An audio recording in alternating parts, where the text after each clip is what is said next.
StraightallDay.com. You are now tuned into the show where you learn the discipline to show up day after day, to do the work, the confidence to put yourself out there boldly and authentically, and the mental toughness to continue showing up, doing the work, putting yourself out there even when the success you've expected to achieve has yet to be achieved. And on top of all this, you get a huge dose of personal initiative. What is that?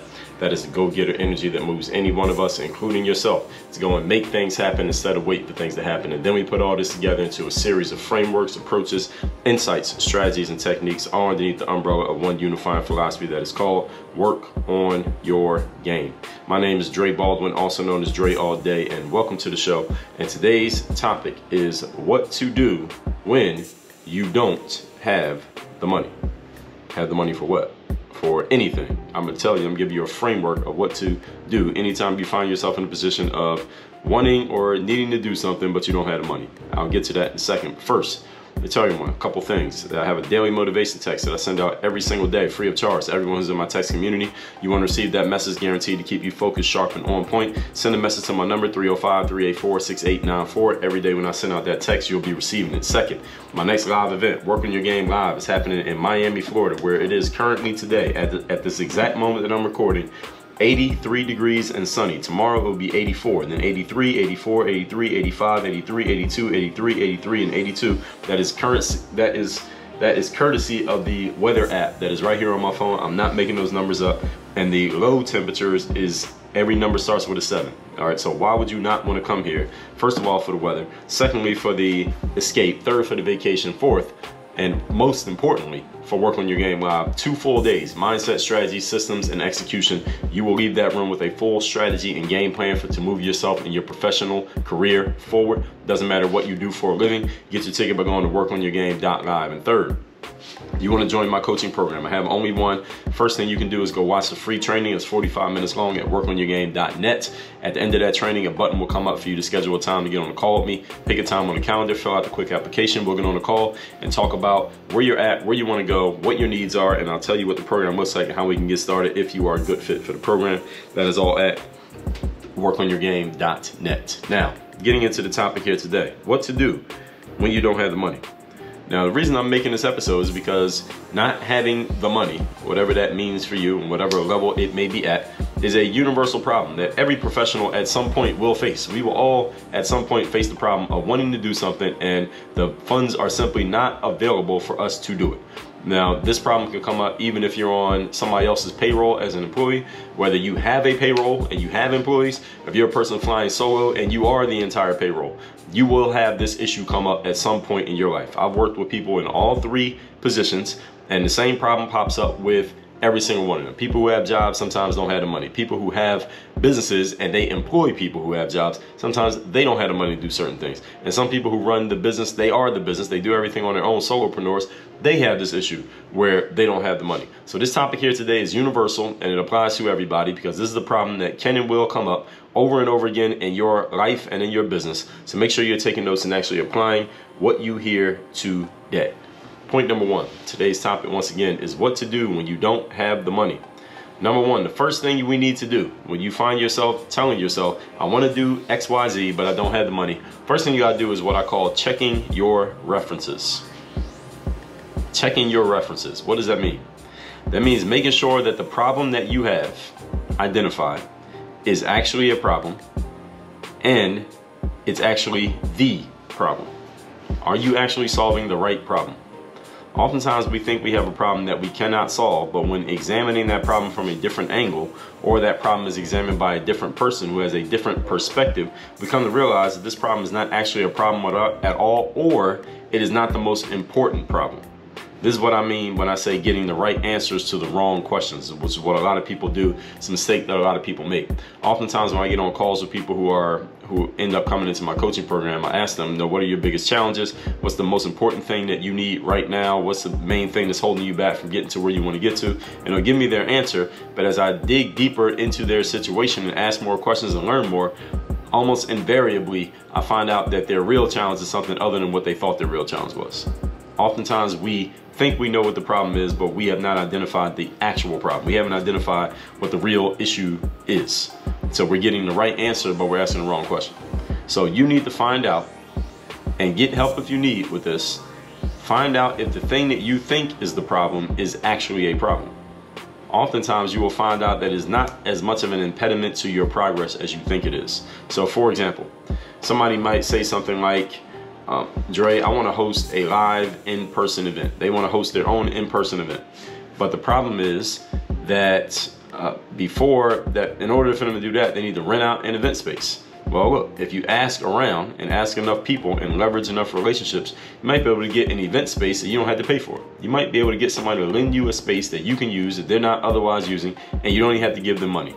It's possible, but you got to check your references and you have to ask questions and find out, is this thing that I think is slowing me down from getting what I want, is it actually slowing me down as much as I think it is? You might be able to save money on it if you ask the right question.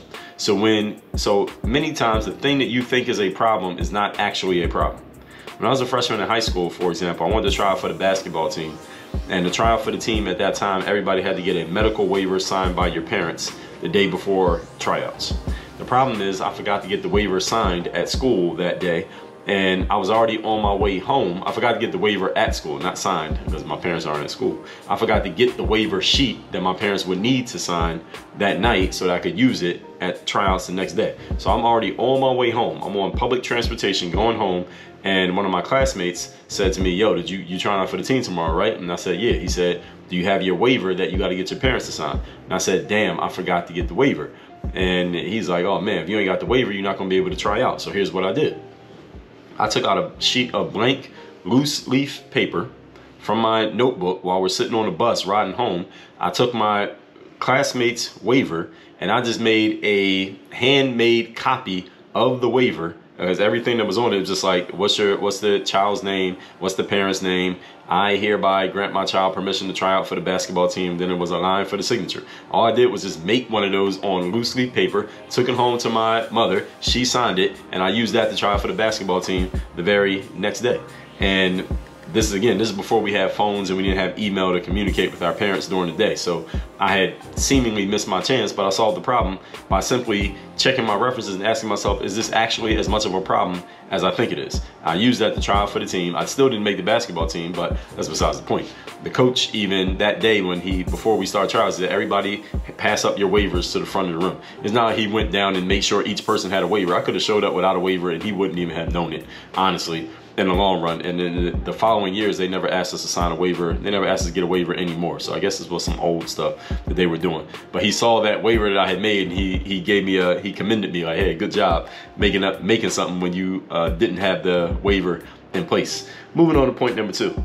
Today's topic, once again, is what to do when you don't have the money. So the first point is just making sure that what you think is a problem is actually the real problem that you need to solve. It might not even have anything to do with the money, but we're gonna get to that. Moving on to point number 2. Next thing you gotta do is what we call isolating the variable. What this means is identifying the most important thing that you can do that can help solve the real problem, assuming that you now know what the real problem is, and then putting all your mental resources into the most creative ways that you can address the real problem. Let me say that again, because that's a long sentence. Identify the most important thing that you can do that does solve the real problem, assuming that you know what the real problem is, and then putting all your mental resources into the most creative ways that you can address the real problem. So let's just say that you find out that your real issue is that you don't have enough money to do a certain thing. Something you want to do, you don't have the money. Okay, here's the question. What are your best opportunities for actually getting the money that you need? Because we're not going to ignore the fact that, hey, maybe you do need the money, or maybe you do need, there are a lot of things that you can do when you have a certain amount of money that you can't do when you don't have that amount of money. So we're not going to ignore that. So what are the best opportunities that you have for getting the money if you needed to get the money? If you needed to get the money, how would you get it?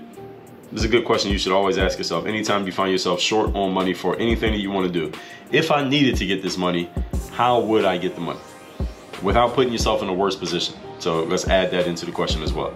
How can I get this money in such a way that I don't have to rob Peter to pay Paul? Like, so you don't want to take it out of this thing, and now that thing is coming up short, so you can take care of this thing. How can you get the money without having to dip into anything else that you don't want to dip into? If you just had to make more money, you had to generate more money without dipping into anything else that's already in place, how would you do it? This is a great question that any of you, who is, let's say right now, you got something that you want to do, you don't have the money for. Ask yourself this question. if I needed to generate the money additionally to what I already have in order to do this thing that I want to do, how would I do it? This is a really good question. It's a simple question, but it's a great question. But you should be asking yourself all the time if you find yourself short on money for anything that you want to do. Once you know the answer to the question, you need to spend the majority of your time and attention on doing that thing or those things in order to get the money. Is everybody still following me? Once you identify what you could do to get the money if you needed to get it, you should spend the majority of your time and attention on doing the things that are the answers to the question. What would get you the money? So for example, let's say you needed to make $1,000 in 48 hours. All right, you need to make an additional $1,000. You can't take it out of anything you already got. You just need to go make $1,000 out of nowhere. And the only thing that you have for sale is candy bars that sell for $1 a piece. So you got a bunch of candy bars that cost $1 a piece. Let's say you got 50 candy bars. They cost $1 a piece. You need to make $1,000 and you got 48 hours. Now let's just say those are your only tools and you're not allowed to go to any other tool. The only thing you should be doing for the next 48 hours, if this is indeed the case, is selling those candy bars until you get to $1,000. Now how do you get $1,000 from $50 worth of candy bars, you may ask? Well, you sell the 50 that you got, then you go back to Costco's or BJ's, re-up your inventory, buy them in bulk, and keep selling them until you have the money that you need. Simple as that. That's what you would do. Keep doing it until you got your $1,000. You shouldn't be doing anything else for 48 hours straight. All right, not even sleeping if that's what it takes. If this is a dire enough situation and an urgent enough situation, don't even sleep. Just keep selling candy bars. I know the thing that you can do, since this variable, I know this is the thing that you can do because this variable is not the candy bar or the product that you're selling, but actually the money. And another good thing is, what's a way that I can make more money in a shorter period of time besides selling $1 candy bars? So here's something else that you can do. Instead of selling $1 candy bars, which means you need to do 1,000 transactions to make $1,000 selling $1 objects, $1 products, there might be a better, faster, and more efficient way to get the money. But it will never occur to you if you never ask yourself the question.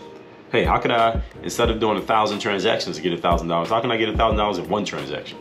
How can I get it in 5 transactions, $200 a piece, one transaction of $1,000 a piece? How can I get in one transaction of $5,000 and now I got $4,000 left over because now I used $1,000 for the thing that I needed. Now I got $4,000 extra. See, oftentimes the smarter we are, the more complicated we make situations and we make them harder than they need to be.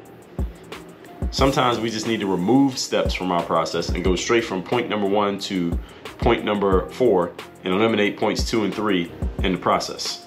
I'll give you an example. Some people who have coaching programs, like I talk about mine here on the show, some people who have coaching programs will send you through what they call a setter before you get on the call with the main person. The way that works is let's say you're interested in the coaching program, you call or you set up a time for a call, you get on a call with a person who's like an administrator or a staff member or an assistant or something like that. You get on a call with that person. They ask you a bunch of questions. They try to find out, know where you're at, how much money you're making, where's your business at, what are your challenges, all this stuff. They kind of interview you just to get a feel for who you are and where you're at. Then after that call, they schedule another call with the main person, whoever is actually going to try to actually sell you and close you and get the money out of you. So you basically go through 2 phone calls before you can actually give somebody money and sign up for the program, whatever the program happens to be. Any of you who's ever paid for coaching, maybe you have talked to a person who does this. This person's job, again, is just qualifying and vetting you, making sure you're a good candidate. And it allows the main person, this is the theory behind this, having this setter, and setter just stands for like appointment setter. So the theory behind having a setter in your coaching sales process is that the main person, that would be somebody like myself, I can look more prestigious because it's like you got to go through an extra step to get to me. You got to jump through an extra hoop in order to get on a call with me, because that extra step makes it look like I'm harder to reach, I'm harder to get to. And I'm making you take an extra step just to give you the opportunity to give me your money. Now I understand the value of this and I understand the appeal to the ego, but let's understand something. We're not in the business of appealing to our ego. We're in the business of making money and helping people get to another level. And the way we do that is by getting people actually into the program, not how many steps we make them go through to get in the program. So I know on very good information from a very reliable source that there are people who have tested this process of having the appointment setter as that extra step or not having the appointment setter, and you go straight to the conversation with the main person, the salesperson, whoever it is. And I know on good information that the people who have tested this process, I'm talking about hundreds of thousands and millions of dollars on ads and testing this process. They came to find out that they make fewer sales calls and in turn less money when they add an extra step into the process, because that extra step causes fatigue and it causes some people to not go through to step number 2 because they just didn't get through it. But if the first step was getting on the actual sales call, then hey, maybe you might make more sales. So people have tested this out and they found out that they make more money when they go straight to one call and close you right there on that one call than making you do 2 calls to get the sale. So that appeal to the ego doesn't act, and that appeal to prestige doesn't actually translate to more money. So these are things that you should keep in mind. And this is, again, this goes to the second point here that we're talking about here today. The topic is what to do when you don't have the money. You got to isolate the variable. Find out what variables you have, and are these variables actually helping the process or are they slowing the process down? If you don't ask the question, you may never even think about what you need to test out. And there are people, again, people have tested this process and they found the difference is that they make more money when they allow people to go straight to the sales / closing conversation rather than making them go through that extra step. Because a lot of people don't make it through to the second step if you make them do an extra. So you're removing that extra, allows people to get to the money quicker. Again, this has been tested. Nothing wrong with the theory that an extra step might help, but you test all your theories. All right, theory is not something that just automatically hardens into fact. You test it out to find out what works and what doesn't. But you got to isolate the variables. So you got to know what variable are we testing here. And if you don't know, then you can't test it. Point number 3. Today's topic, once again, is what to do when you do not have the money. Number 3, get creative. Now, I can't take credit for this phrase as a metaphor for anything. This one is as simple as it sounds. It's not a metaphor. I literally mean getting creative. You should keep in mind that many people understand, as I've explained to you many times, that when you're in sales, meaning people, those of you who are, you're trying to pay, people want to pay money but don't have the money right now for the thing that you're selling, or you're in the business of making money as much as you are. This means something. This means many people who are in sales, you should understand that it's better to have some amount of money rather than zero amount of money. So when you're in sales, isn't it better to sell something than sell nothing? I would think so. And when if you're a consumer and you are buying things, you would rather come away with something than come away with nothing. So even if you can't afford the main thing, maybe you could afford something that costs a little bit less. But the salesperson has to be creative enough to notice this and offer something less, because you're probably not going to come up with it on your own. You're probably not going to think of asking that question. And it also means that since a salesperson would rather sell something than sell nothing, consumers, keep this in mind. That salesperson would rather make some money from the conversation they had with you than make $0 from the conversation they had with you, which means people are often more willing to negotiate than you think they are. Salespeople will negotiate with you if you show a willingness to negotiate, and if you show an inclination to negotiate, they will negotiate with you because they would rather make something than make nothing. Many people never actually offer to negotiate because you are so paralyzed by the fact that you don't have the full asking price, whatever it is, that you feel like you need to pay that amount. You don't have it, so it's either all or nothing. But you never know what somebody will accept if you never ask. So for example, if you owe $100 fee to something, but you only have $50, you'd be surprised by how often someone will just accept the $50 if you were just asking them if they would. Like, look, I know it's $100, but I only have 50. Will you accept 50? They might say yes. They might say no, but they might say yes. But you got to ask them. Or you could even say something as simple as, look, I only have $50 today, but can I give you 50 right now and 50 next month when I get paid? Most of the time, people will say yes. Why? Because $50 is better than $0. But if you don't ask, they won't tell. And understand, though not everybody is able to articulate this, most people understand it's better to get a percentage of something than rather than 100% of nothing. So you should always keep this idea in mind as a consumer and as a buyer in the marketplace, that people would rather get something rather than nothing. So for example, right now I'm in a conversation with somebody about an event space that I'm looking to rent out. Now this person offered me a price on the event space. I did not like the price that they offered me. Now I know that I am not competing with other people for the same event space on the same particular date, which means what?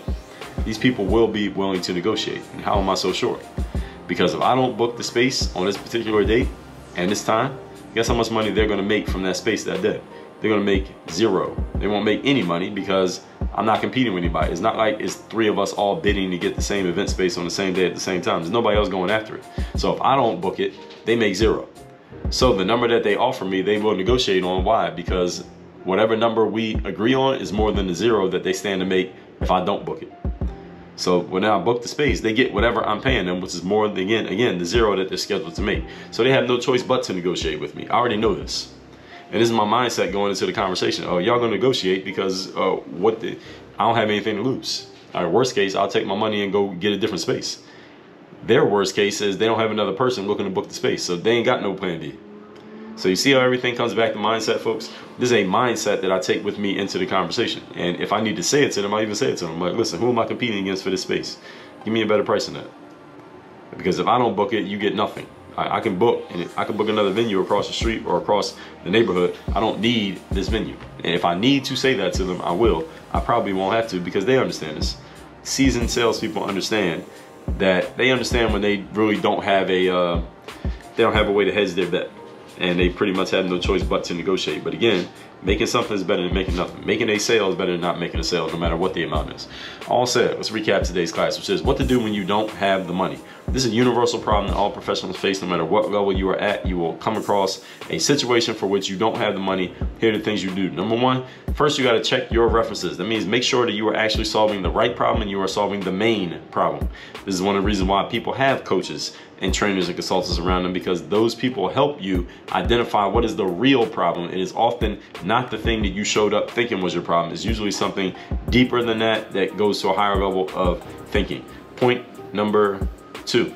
Next thing you do is what I call isolating a variable. That means identifying the most important thing you can do to actually solve the real problem and putting all your time and attention on that. So if you need to make $1,000 within the next 2 days and all you have is candy bars, you should be selling as many candy bars as humanly possible and only focusing on that over the next 48 hours. So the question is, what are your best opportunities for actually getting the money that you need and then putting your time and energy and attention into doing that thing? You can also, as a caveat, ask yourself, what's a way I can make more money in a shorter period of time besides selling $1 candy bars? How can I make $1,000 with one sale rather than 1,000 $1 sales? These questions will never, the answers to these questions will never come to you if you never actually ask the question. So some people do what we call using a setter for their sales appointments, and it adds prestige and it serves the ego of the main person, but it has been proven through testing that doing so doesn't actually increase sales. And if we're into sales and making money gain, then we should do anything that is leaning towards making more sales. So if that's not working, then you got to kill it. Point number three. Get creative. I don't take credit for this phrase as a metaphor for anything. This is one as simple as it sounds. You should keep in mind that many people understand, as I've explained to you many times, that people who are in sales and you're trying to pay money but you don't have the money right now, the business of making money, they are in the business of making money just as much as you are in the business of making money, which means a salesperson would rather sell something and make some money from their conversation with you than sell nothing and make no money, which means you can offer to negotiate. Look, the cost $100, I only have 50. Can I give you 50 and we just call it a deal? Can I give you 50 today and 50 next month? If they say no to that, just tell them that you only have 50. You can pay another 50 later. They'll probably take it. But if you don't ask, then they won't tell. And again, not everybody's able to articulate it, but most people understand it's better to get a percentage of something rather than 100% of nothing. Take this idea with you into the marketplace. So somebody offered me an event space at a certain price. I didn't like the price. I know I'm not competing with anyone else for this exact space at this exact date and time. So I told them already, look, I don't like this price. Y'all got to give me a better price. And they're going to send their main person or people to come talk to me so we can see what we can work out. Why? Because I have the negotiating power, because I don't need them as much as they would need me. They might not need me either, but I need them less. The whole point is I got options, they don't.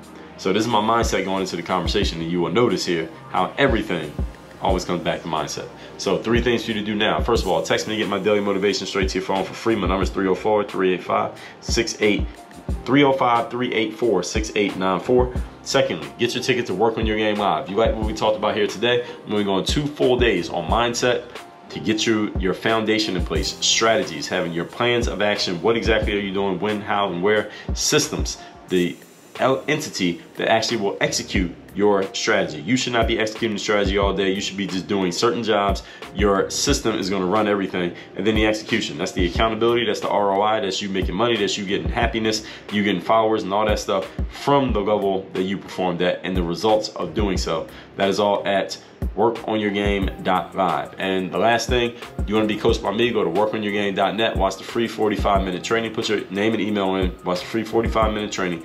At the end of the training, a button's going to pop up on the screen that allows you to schedule a time to get on a call with me directly and talk about where you're at, where you want to go, what your biggest challenges are, and I will tell you if you're a good fit, how our system can help you, what exactly it's going to do for you, and why you should get started ASAP.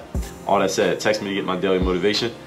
I just told you that. 305-384-6894. Work on your game. Oh yes, at workonyourgame.net, that training. Work on your game. Dre all day.